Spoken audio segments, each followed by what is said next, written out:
Ladies and gentlemen, hell must be freezing over, because we actually have some new news surrounding Metroid Prime 4. I know, how is this even possible? Well, it might not even be possible, because all this might be a simulation. Nothing may be real. All of that aside, we have some new details surrounding Metroid Prime 4, and it's worth breaking down. My name is Robot Joe, and I'm your host as always. Let's go ahead and get started. I know, is it April Fool's? Is today April 1st? Because this must be a prank. How can we have information surrounding Metroid Prime 4 if the game some way somehow just doesn't release? It doesn't show up. It doesn't even exist maybe. So we have some information about this game. We're going to check it out, but first make sure you hit a like and subscribe and follow me on Instagram so we can keep this community growing. And let's get into the video. So I was wondering, I was like, how long has it been since Metroid Prime 3? At least 10 years, right? Well, what if I told you it has almost been exactly 16 years since Metroid Prime 3? What the hell is going on?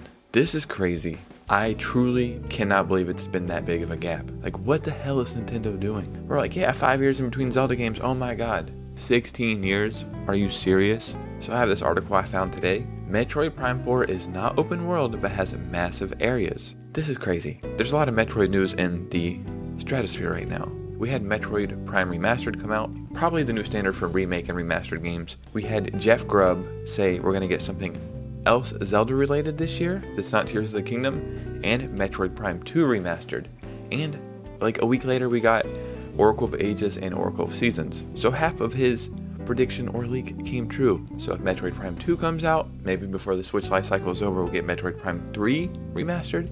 And then my guess would be to launch the new Switch with a 3D Mario game and Metroid Prime 4. It has been over 4.5 years since Nintendo announced that Metroid Prime 4's development had been rebooted, with Retro Studios taking over the project. In the time since then, we've heard absolutely nothing about the game. With significant time having passed with next to no updates on the game, and with leaks claiming that Nintendo is preparing to launch a new console in the second half of 2024, questions about what Metroid Prime's 4 status is, when it's going to launch, and if it will be a Switch game have been asked quite often in recent weeks and months. Xbox Era co-founder Nick Baker recently spoke about Metroid Prime 4 on the Xbox Era podcast and offered some brief new details coming from someone he knows who supposedly gotten eyes on the game. Now, does that mean they've got a physical copy?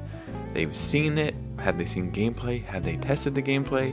Have they seen the game in development? Having eyes on the game can mean quite a few things. In addition to the game looking visually unbelievable, which makes me think it's going to be a next-gen Switch game, because we know the Switch can only do so much. I'm not saying there's not great-looking Switch games, but visually unbelievable on the Switch? Yeah, I'm going for next generation. In addition to the game looking visually unbelievable, said source also claims that Metroid Prime 4 will also feature big, massive areas. Baker says that he doesn't believe the game is going to be open world. It will have significantly larger areas than previous titles in the series. That makes me happy. I don't think every game needs to be open world. 99% of the time, it's just filler areas anyway. Games are fun when they're more linear sometimes. You don't have the added pressure of trying to go explore every single thing, every crevice, behind every waterfall. It's fun to just be able to immerse yourself in the game, in the story, and know what you have to do. According to Baker, the person seeing the game in action apparently said that the size of the environments reminded them of Halo Infinite's big and open environments.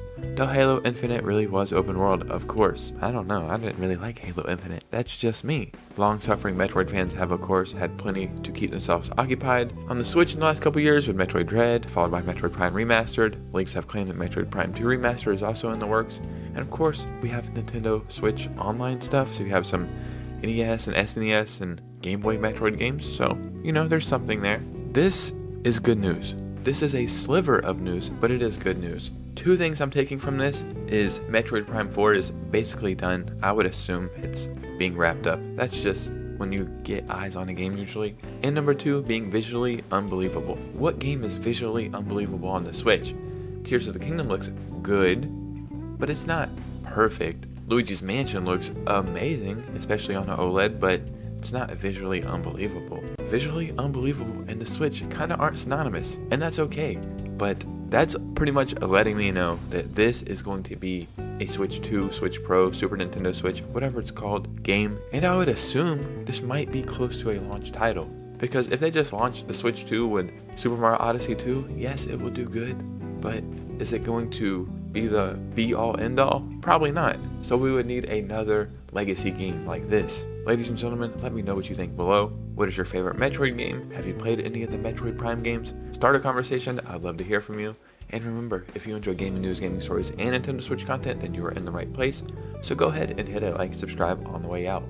You guys know me, I'll see you soon with a new video. Peace out.